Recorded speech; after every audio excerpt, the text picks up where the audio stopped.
नमस्कार, मैं सुनील शर्मा और आप देख रहे हैं UP1 न्यूज। आंवला भमोरा रोड पर चलते हुए ऑटो का अचानक निकला पहिया, ऑटो सड़क पर पलटा, 3 सवारियां हुई घायल।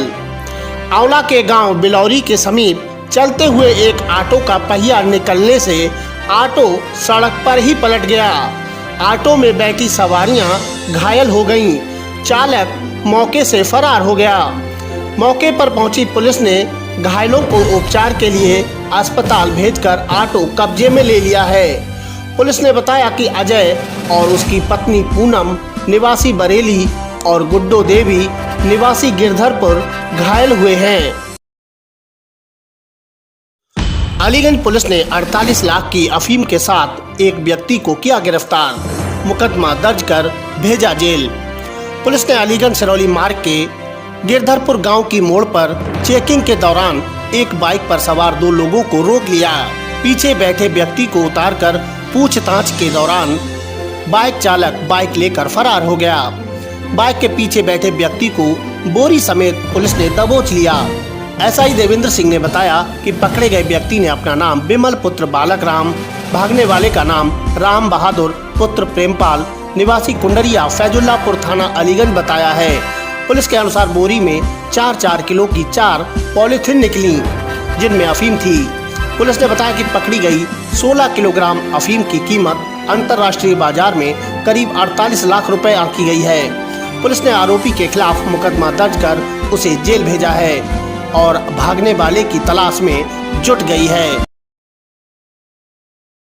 शादियों के नाम पर उड़ रही नियमों की धज्जियां, प्रशासन बना मूक दर्शक। कोरोना महामारी के चलते लगे लॉकडाउन में उत्तर प्रदेश सरकार ने शादियों में 20 लोगों के शामिल होने के आदेश दिए हैं। वहीं आंवला नगर समेत देहात क्षेत्रों में सरकार के आदेश की प्रतिदिन सरेआम धज्जियां उड़ाई जा रही हैं। बैंड बाजे, रंगशाला आदि से बारात चढ़ाई जा रही हैं। आतिशबाजी हो रही है। लोग बिना मास्क लगाए सैकड़ों की तादाद में बारात में शामिल हो रहे हैं और लोग जमकर दावत उड़ा रहे हैं। आंवला नगर के भूमि विकास बैंक के समीप से दिन में गुजरी एक बारात में बिना मास्क लगाए भारी संख्या में बाराती बैंड बाजों के साथ थिरकते देखे गए, जबकि समीप ही कस्बा चौकी है, परंतु पुलिस मूक दर्शक बनी हुई देखती रही।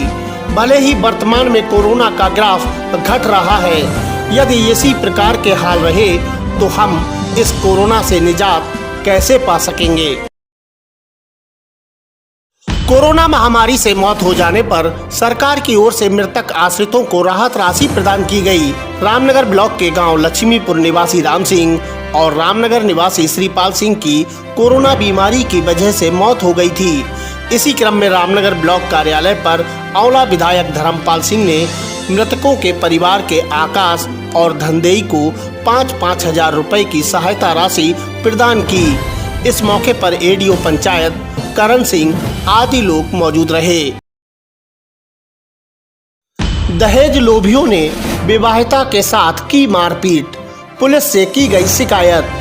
बिनावर बदायूं के गांव महामदी निवासी सूरजपाल गुप्ता पुत्र रामभजन गुप्ता ने भमोरा पुलिस से की शिकायत में बताया कि उसने 6 माह पूर्व अपनी बेटी आंचल गुप्ता की शादी भमोरा के गांव कुड्ढा निवासी राहुल गुप्ता पुत्र मूलचंद गुप्ता के साथ की थी।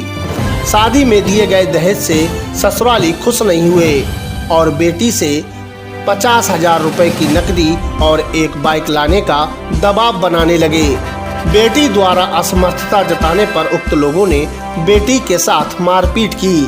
सूचना पर वह कुड्ढा पहुंचा और उन्हें समझाने का प्रयास किया तो उक्त लोग गालियां देकर मारपीट पर उतारू हो गए।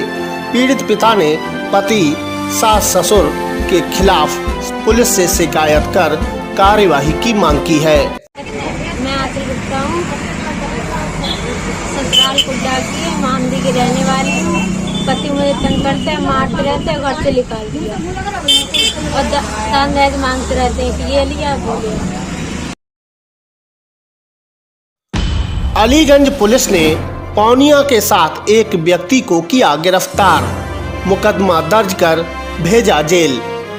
थाना अध्यक्ष सुरेंद्र कुमार सिंह ने बताया कि जोगी ठेर गांव के दर्शन पुत्र जीराज को गिरफ्तार किया गया है। उसके पास से एक पौनिया और 2 कारतूस बरामद हुए हैं। पुलिस ने आरोपी के खिलाफ मुकदमा दर्ज कर उसे जेल भेजा है। आंवला सांसद धर्मेंद्र कश्यप ने क्षेत्र में भ्रमण कर लोगों से कोरोना का टीका लगवाने की अपील की है और भमोरा स्वास्थ्य केंद्र का निरीक्षण कर टीका लगाने की गति बढ़ाने के आदेश दिए हैं। सांसद ने भमोरा के गांव दलपतपुर, नौगवा, ठाकुरान, बल्लिया आदि गांव में भ्रमण किया और गांव में लोगों से वैक्सीनेशन कराने की अपील की। सांसद ने गांव में मलेरिया रोग से बचाव हेतु मच्छरदानी वितरित भी कराई। सांसद भमोरा सीएससी पहुंचे और सीएससी प्रभारी डॉक्टर गौरव शर्मा से वैक्सीन लगाने की गति में तेजी लाने के निर्देश दिए। सांसद ने टीकाकरण रूम, आपातकालीन कोविड बेड का निरीक्षण किया। इस मौके पर उनके साथ शिवेंद्र नाथ चौबे आदि लोग मौजूद रहे। आंवला में 202 लोगों की हुई जांच, एक व्यक्ति की रिपोर्ट आई कोरोना पॉजिटिव। आंवला सामुदायिक स्वास्थ्य केंद्र पर 152 लोगों की कोविड की जांच की गई।